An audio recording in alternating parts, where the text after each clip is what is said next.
Hi friends, welcome to my channel. ఈరోజు మనం curd rice చేసుకుందాం.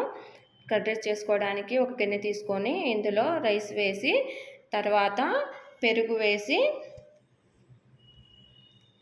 తర్వాత సాల్ట్, రుచికి సరిపడా సాల్ట్ వేసి తర్వాత కొత్తిమీర,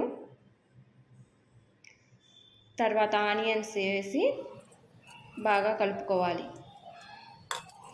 తర్వాత స్టవ్ వెలిగించి కళాయి పెట్టుకొని నూనె పోసి నూనె వేడైన తర్వాత ఈ పోపు దినుసులు వేసుకొని కొంచెం ఫ్రై అయిన తర్వాత మనం కలుపుకొని ఉంచుకున్న రైస్లో ఈ తాలింపును వేసుకొని కలుపుకోవాలి. అంతే, ఎంతో రుచికరమైన కర్డ్ రైస్ రెడీ అయింది. మీరు కూడా ట్రై చేయండి. ఈ వీడియో మీకు నచ్చినట్లయితే సబ్స్క్రైబ్ చేయండి, లైక్ చేయండి, షేర్ చేయండి. Thank you so much.